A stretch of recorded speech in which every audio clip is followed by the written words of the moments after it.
Hello everybody, this is ISmileyzI here once again, bringing you another part of my Layton Brothers Mystery Room walkthrough. We're moving right on to file number 8, the ham and cheese. Very interesting name, doesn't really make sense from just looking at it, but we'll see the significance of it. Got some music here, interesting music here. Talking to the man with the foppish pants. Detective Lawson. Yeah, we kind of let Diane get away, so kind of sucks. But Justin's just like, oh well, don't just forget about it. No trouble. You just let like a serial murderer get away. No problems. Yeah, tell us what happened at Forbodium Castle. I mean, we don't really know too much about that. You saw in the last episode that Diane referenced Forbodium Castle. Well, not really for reference Forbodium Castle, but something that happened at Forbodium Castle, where supposedly Alfendi killed a man? Hard to believe, I know, but that's what she says. Okay, so Justin here is now telling us about the incident at Forbodium Castle. Al finally managed to pinpoint the culprit. His name was Keelan Makepeace. Diane's dad. You guys get the pun there? Kill and make peace? Die and make peace? Yeah. I don't know, it's kind of clever. I don't really facepalm with this one. Oh, the commissioner's out in the field. That must mean it's really, really important. Alright, so the commissioner want to be right there, of course. Oh, so Al went ahead of us. It seems unlike him. Maybe not. Give over! Ooh, that is a very, very dark and foreboding place. Oh, there was a shot. Interesting. So there was a bullet, which came from above on the roof, but the door was barred shut, so the commissioner had to start going at it with an axe. But while he was doing that, there were 2 more shots. So the commissioner eventually managed to break down the door, but the scene they saw was both Al and Makepeace down on the floor with blood next to them. The professor, the prof, was alright, but Keelan was dead. So, yeah, he wasn't the same. Yes. So this is when he got his alternate personality thing. The whole, you know, potty prof deal.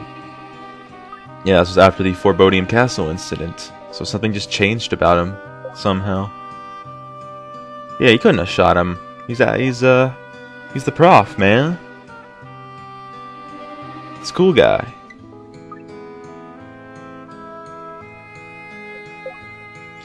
Alright, so that's the end of his story about Forbodium Castle. But anyways, last episode I kind of said something like, I don't know, I said something and I just didn't follow up on it. I find it really weird how Diane was able to turn into Atista just like in 2 seconds. I mean, they have different skin colors, for God's sakes. Different hair, like, jeez. Alright, so Hilda's here looking for Al. Oh, now he's Australian. Oh, great. Invitation from Diane Makepeace. This must be the invitation she was talking about in the last episode.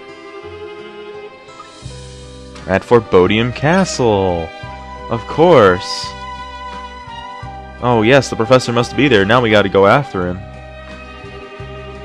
Justin's gonna make sure he's not actually at the station. See, what if we just... If we just went there and he was actually at the station, then we just went there for no reason. Alright, so he's gonna get back up, so he tells us no heroics. And Hilda and Lucy set off for Forbodium Castle. I honestly can't remember the journey with Hilda to Forbodium Castle now. The only vague memories I have are the constant din of the driving rain onto windows, and the sweet smell of Hilda's perfume. I think din means like sounds or pattering or something. Black in the sky. File number 8, ham and cheese. yeah, that's a brilliant introduction to that title. Makes perfect sense now. I totally get it. We're here. Ah, yes, we're here. Forbodium Castle.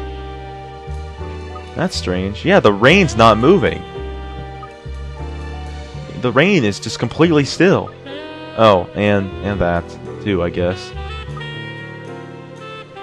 Must be Diane. What do you mean must be Diane? Their agents aren't here. It must be Diane. But that doesn't even. That is not a logical follow-up to that statement.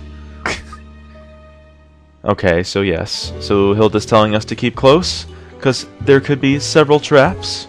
We are dealing with a serial killer's daughter here. Do not leave a side under any circumstances. Alright, so we gotta find the prof. Must be in here someplace. Girl has no idea. No idea indeed. Alright, so we're inside the castle in the hallway. Apparently it's pitch black, even though we can see perfectly fine. I don't understand.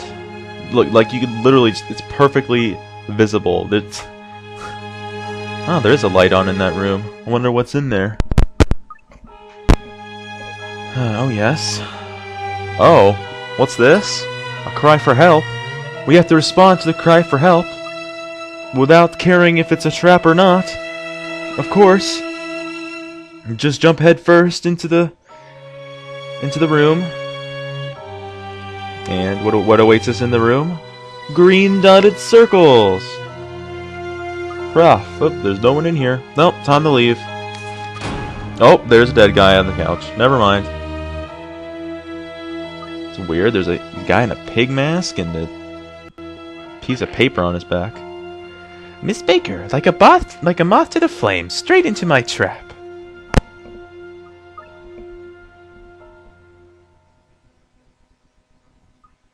Correct, Miss Baker. Yes, it's me.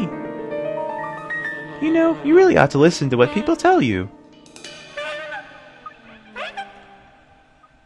What was it Hilda said to you now? Do not leave my side under any circumstances, was it?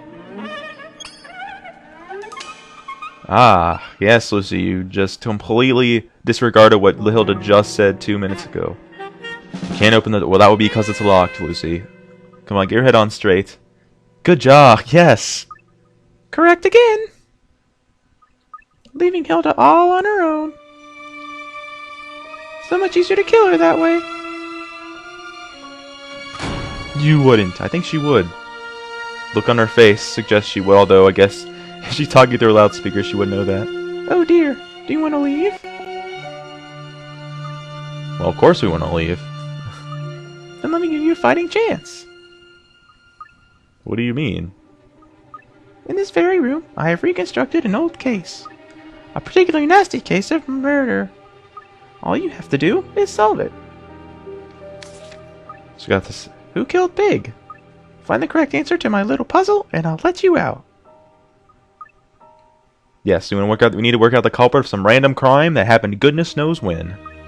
In a word, yes. It's we're all of them. I don't think so. This isn't crime fiction. This is real. Rest assured, there is only one culprit in this case.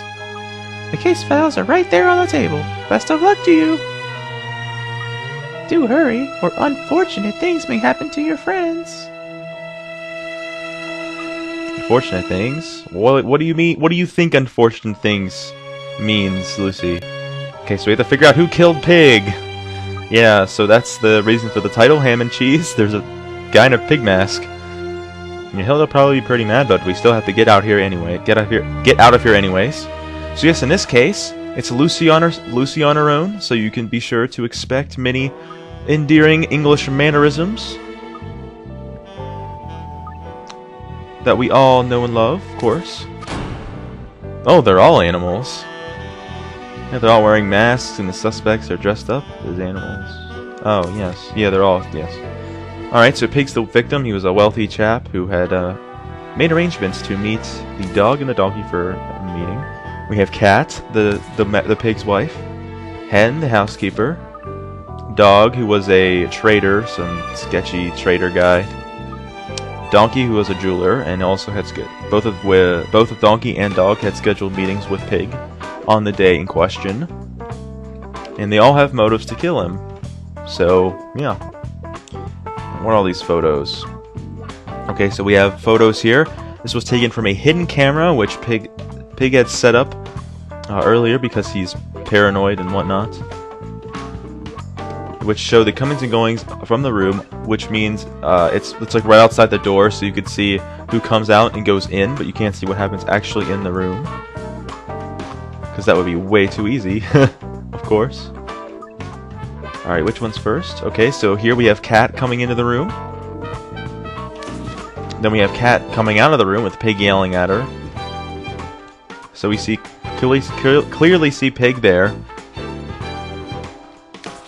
Then we have Dog coming in here at 12:16, and he had a meeting with Pig.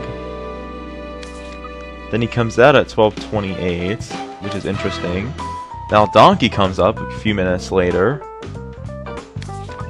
and then a few minutes later Dog comes back again, and then the two of them are in there together at the moment, and then they both leave at the same time.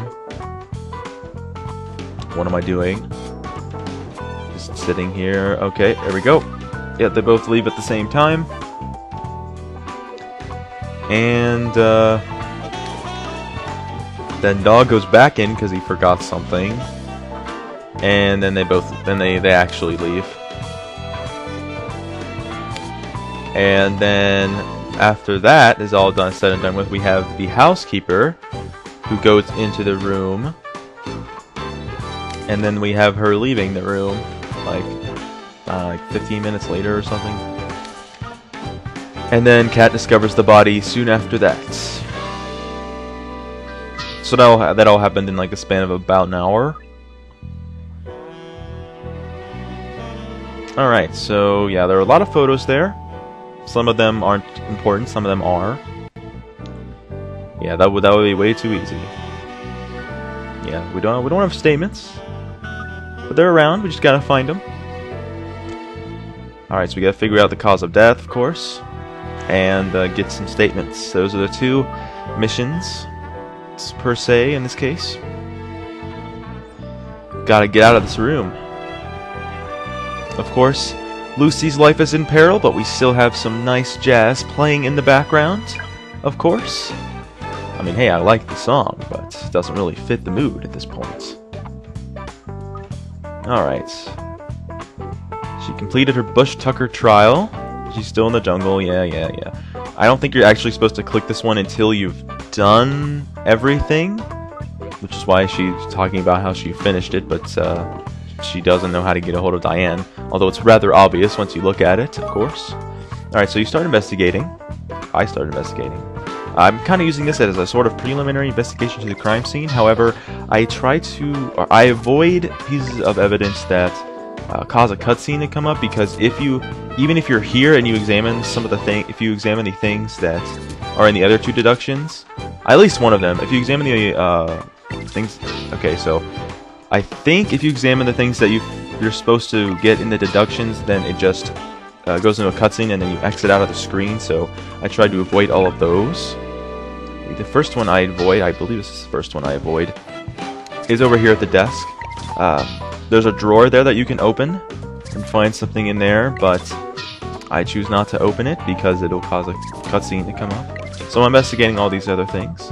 If you notice, you'll notice the wallet is empty and it has the housekeeper's fingerprints on it, so that's something to keep in mind.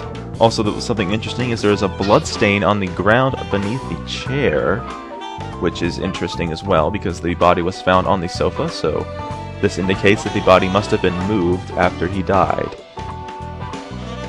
So someone must have had time to move the body and kill him. That's relevant. Okay, so we're going to zoom out here because, like I said, there's a drawer, but I did not investigate it yet. You see the circle is still colored. I investigate the door here, and there's a note on the door saying that it was open and unlocked and anyone could go in and out whenever they wanted. So over here we just have a bookcase and a lamp. Nothing relevant at all. But this is another standard lamp.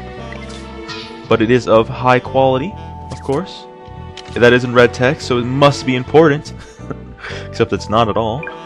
Now I examine the body part, and I'm not sure if this one causes the cutscene to happen, but I avoid looking at the forensics report because that is something that is used in a deduction.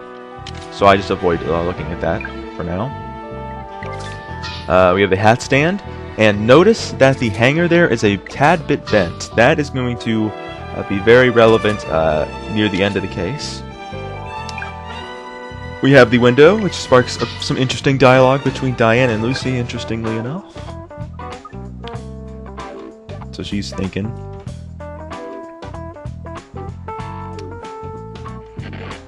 What are you dreaming about, Miss Baker?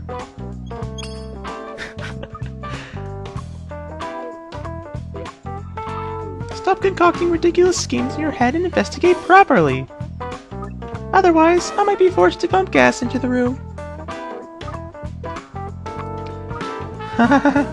Good luck now. Yes.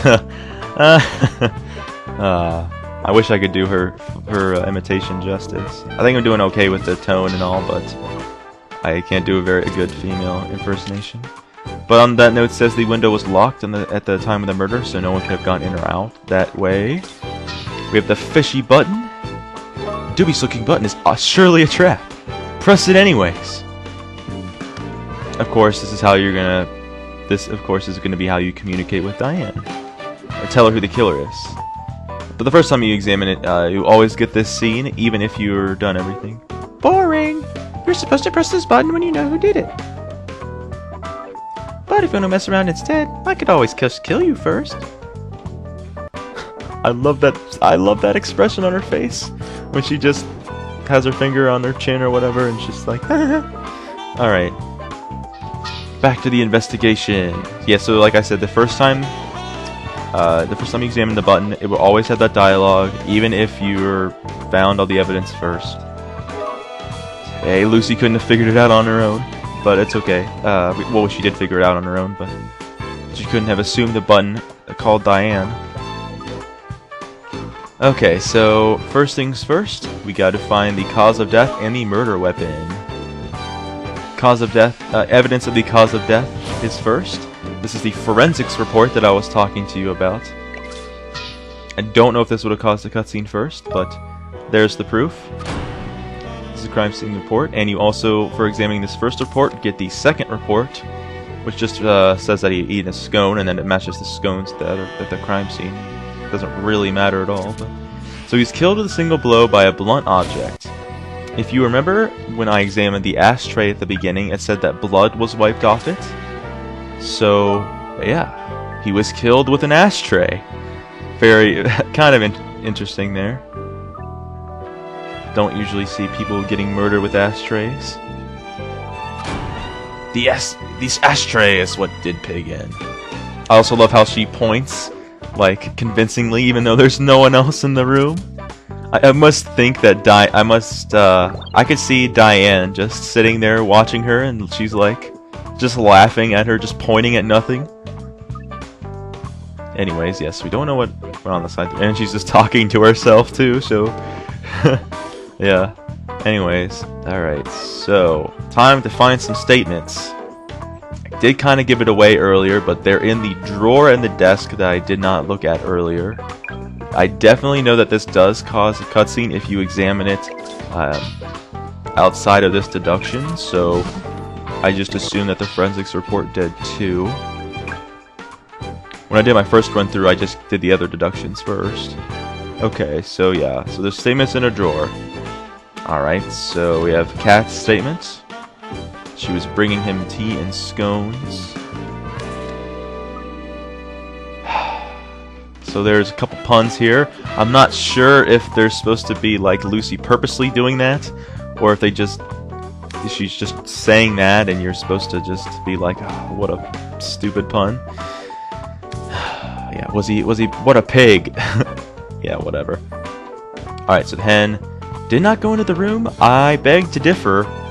Definitely were evident, definitely was photos there definitely were photos showing that she came in and out of the room. And there's something a bit suspicious about Dog too is that he went back in to fetch his bag randomly.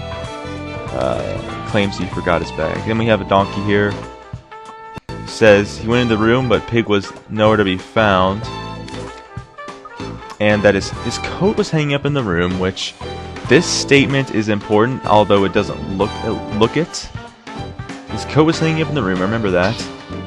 Alright, so that's all the statements. Kind of just didn't talk about it, a lot of them, but one of the statements is a lie, and I pointed it out when the statement came up. It was Hen's statement that she never went in the room, which is of course utter tosh. Utter tosh! Rubbish, if you will. Yes, never went into the room, not once. Well, we clearly have photos to the stating the contrary. She definitely went in and came out. Although it only shows the one that she came out for some reason. I've never seen a more guilty-looking chicken in my life. And Lucy realized she's pointing at nothing. She doesn't like working on your Todd. She doesn't like the working on your Todd lark. I'm assuming that's British slang for working by yourself, or doing something by yourself. Although it's kind of weird. Ah, the British mannerisms. They're so wonderful. Okay, so we got a picture of Hen looking dead guilty. And we have her statement that's a lie. And a murder weapon that could have been handled by a woman. I forgot to mention that. Lucy said when you find the ashtray that it was so heavy that a lass could have killed someone with it. I literally did not say lass on accident. I said lass on accident there. I think Lucy's starting to get to me a little bit. Yeah, I don't think shouting out's gonna do the trick. Yeah, again, Diane just sees her just shouting things. Yeah, because like she's watching her right now, like because that's evident when you examine the window. So she's just watching her shout things at nobody. Now here I clicked the body because I thought I forgot something, but it was just the forensics report that I didn't examine earlier. So yeah, sorry about that. But getting right on with everything, you gotta examine the buzzer. Someone's dying and make peace. Not something you would normally want to do, but we have to do it because it's the only way out. So, do you know who did it? Okay then, who? Alright. Who killed Pig? Obviously the killer is... Hen, the housekeeper. Oh, really? I know, I'll be Hen for a while and you can try to get the truth out of me. So this is kind of a bizarre thing here. She does this, like she turns into the hen. Cluck cluck! Yeah, I'm not gonna try to impersonate the animals, because I can't.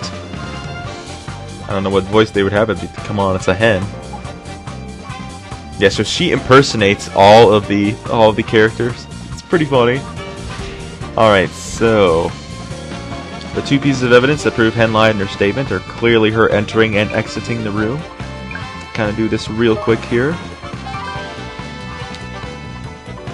Yes, yeah, there's a hidden camera. So it's caught you red-handed. Which, of course, if you remember, only Cat and Pig knew about the hidden camera, so Hen would have no idea that she was being snapped, as they say. And now she's pointing that out right here. The evidence is undeniable. You killed Pig. Poppycock! I love that word. That word is just such a funny word. Poppycock! Alright, so what's the motive? Well, if you remember, the wallet was found empty with Hen's fingerprints on it. Robbery seems like a good motive for murder to me, considering he was pretty filthy rich, apparently. Alright, so fingerprints are found all over the report. You were after money. Clock! I cluck. Alright, so she admits that she stole the money out of the wallet, but she's still adamant that she did not murder the pig. pig guy. Still not gonna deny it. Still, you're not. I'm far too. There's another pun. I'm far too chicken to do something so horrible. Get it? 'Cause she's a chicken? Man, that was a tough one. Oh, now apparently Diane's being unfair, and here is where she comes back. I am being fair. Hen is telling the truth. So Hen did not actually kill him. I wonder. Perhaps you'd better investigate a bit more thoroughly and see if it's even possible that Hen did it, no? Alright, now Diane's gone. Man, I just love her whole personality. Just something about her, like, cockiness is just... I really like, I have no idea. She's a cool villain, I like her. Alright, so now we have to find evidence proving Hen's innocence. This is a bit tricky. I remember having a bit of trouble finding this. I just kind of found it randomly, actually. Just the first thing I examined, but it's a bit tricky. It's not completely obvious, but I'll explain it. Now, remember in the ashtray there was a cigarette butt that I examined earlier. Now remember Hen came in after Donkey and Dog left. Now if Hen was the one who used the ashtray, there wouldn't be a cigarette butt in it because she would have used the ashtray to murder it and wipe it off, and most likely the cigarette butt would have been gone. Now we know Donkey smoked the cigarette butt, so so that proves that the killer must have killed Pig before Hen went in the room, so that proves that Hen is innocent. I hope you understood that explanation. So, yeah, the last time it could have happened was when Donkey and Dog exited the room. It must have been before that point. And could not have done it. Because Donkey had to be there to put the cigarette butt in. And, yeah, if Hen picked up the ashtray, she would have disturbed the cigarette butt and it probably would have been on the floor or in the trash or something. Alright, so Hen would have been in the Hen puts Hen in the clear. Although I suppose like she could have just put it back in the ashtray, but yeah, that's the logic behind that. So yes, Hen is innocent. But that's all you actually need to do to prove who killed it. From there, so in the proving Hen isn't the killer, there's only one other person it could have been. Have you figured it out yet? You should be able to narrow it down to two. Because Kat really had no opportunity to do it, plus she knew the cameras were there. The only pictures showing Kat entering the room are at the beginning, and that you clearly see Pig's alive, and then that's the next one is finding the body. So yeah. So you think you know who the killer is, do you? Yeah, bang on this time. All right then, let's have some fun. She doesn't look too creepy looking to me. I don't know. Maybe she is. Alright, first question. Who killed Pig? If you figured out that it had to have been Dog, good job. You get a cookie. You should have narrowed down the Dog and Donkey, but Dog, as we'll say later. Me? Any more spurious accusations and I warn you, it won't just end with a snarl. Alright. Yeah, so she impersonates Dog now somehow. I have no idea. This had to have been Dog. You're barking up the wrong tree! When exactly do you think I had the opportunity? When did Dog kill Pig? Well, it must have been when he entered the room the first time, at 12:16. He had plenty of time to do it. When he left the room, from when he went in to when he left the room. How do you know that? Who's the snout? Who's the snout? I don't know. Probably would have had a more intimidating voice than that, but I like giving him that voice because he's a dog. That dog was always too nosy for his own good. Yes, so yes, that would add motive. This is turning into a shaky dog story. I did not kill Pig. Are you serious? Like I told you, he wasn't there. Yeah, he was caught on camera just a bit earlier. I think about 5 minutes earlier or so. So he couldn't, and you wouldn't. There was no snaps or whatever. There's no snap of pig leaving the room, right? That's what I was trying to say. Nope. And there's no snap of pig's body being taken out of the room, right? Oh, well, yeah, of course not. Strange. Okay, for the sake of argument, let's say I did kill Pig. If that was the case, his body would have been in the room. And it would have still been there when Donkey turned up. He would have raised the alarm there and then. But that's not what happened. Because there wasn't a body. Because I didn't kill Pig. If you say differently, then tell me where the body went. What did the dog do with the body? Well, obviously, he hid it. There's not, and the other options are completely rubbish. I hid him? What? I buried him so I could fetch him up again later? A bit far-fetched, isn't it? Yes, he was the only one who could have... Well, he could have... Donkey could have hid the body. We are talking about the same room here, are we? But he couldn't have came back and put the body on the couch. Because I don't remember spotting anywhere where you could hide a whole pig. Now, guys, do you remember the hat stand? Do you remember the bent hanger? That's the key. That's the key, because the hanger was bent. It shows that something heavy was hanging off of it. And if you combine with Donkey's statement, where it said that his coat was still hanging on the hat stand, that kind of proves where he hid the body. Must have been on the hat stand. Hung him up, just like it was a coat. The hat stand? How on earth could something as spindly as that conceal anything? Alright, now the statement you need to present is the statement where Donkey says his coat was still hung up.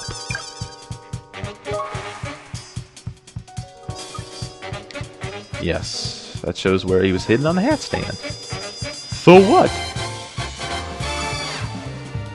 That's where he hid his body, inside his own coat. Very clever. I like that picture there.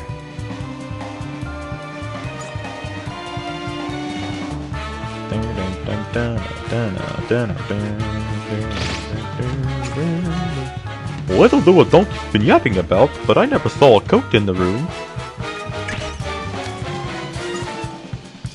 There's evidence to support his statement. The bent hanger. Like I said, like at the very beginning. But yes, Donkey could have hit him and hung him up on the hat stand, but only Dog had the opportunity to move him on the couch. Grr. When he came back to get his bag? Yeah. Yeah. You can't prove that. When I went into the room the second time, Donkey was already in there. So Donkey could have killed him, couldn't he? No, it still has to be you, because you're the only one who had the opportunity to put the body on the sofa. What? Why? Now we're about to say that. He couldn't have put the body on the sofa. Only he had the opportunity because he went in again because he forgot his bag, quote unquote. I mean, it didn't have enough time to kill a guy, but he could have just plopped his body on the couch. Yeah, so Dog did it. Now, if you go with Donkey, you can get to the part where he hit his body and Lucy be like, "It sounds like the right idea," but you can't go any further than that. So it's a sort of yeah, you just can't go further than that. And I've never done it with Cat, so I have no idea what happens there. Can't pull the wool over Lucy's eyes. She does excellent detective work. And there goes the heart. Grr, fine. You've got me. We got him, guys. We got him. We got Dog, and that's the mystery solved. Now where's my ham and cheese sarnie? I need it right now. Alright. Congratulations, Lucy. A splendid performance. But first, I have a present for you. A present? Puzzle piece? In the victim's coat? Keelan Makepeace? What is going on? There he is. There's his really creepy looking face. What is going on here? So the dog was Keelan Makepeace, which means we just proved that Keelan Makepeace killed somebody. Correct. The case you just solved was one of the jigsaw puzzle killings. It's a very special one. Papa always chose victims he didn't know, but in this case he bent the rules. Yeah. So in this case he killed someone he did know. Poor Papa owed that fat pig so much money. Suddenly he flipped and decided to kill him instead of pay him back. But don't you think it's strange? Huh? You solved the case. Yes, that we did. In other words, you would have caught my father. Yeah, good job, Lucy. You caught the jigsaw puzzle killer. Yet at the time, they didn't manage to catch Papa. And they didn't manage to catch him after that either. He kept on killing. Really? Yeah, it must have been a dumbass. I mean, this case was like a piece of cake. Come on now. Really? I wonder. Yeah, well, I don't know. That's not what I meant. Here, look at this. Case report. Created with a great attention to detail by DCI Alfendi Layton. What is going on? Yes, but look more closely. Notice any evidence that's missing? Missing evidence? That couldn't have been the prof. Come on. Yeah, picks the dog coming. Well, that would just completely remove suspicion from him whatsoever. Would have showed that he didn't have the opportunity. You couldn't possibly figure it out. I guess the only person you could say it was Hannah. I remember something my poor drunk father said to me at the time. I can get away with anything, he said, because I've got friends on the force. In the force? There's dirty cops? Isn't it obvious? Do not trust Alfendi Layton. That man he killed Papa. Oh, things are starting to heat up now, guys. The plot is starting to thicken. Did Alfendi Layton actually kill Keelan Makepeace? Or was it something else? Or was it someone else? Oh, there's a new face. A sad Lucy face. Poor Lucy. Anyways, guys, that is the end of Case 8. Oh, man. I just love this part of the game. Requester Alfendi Layton, the potty prof. I hope you will stay tuned with me as we take on the final case of Layton Brothers Mystery Room. Next time on the Layton Brothers Mystery Room walkthrough. See you guys then.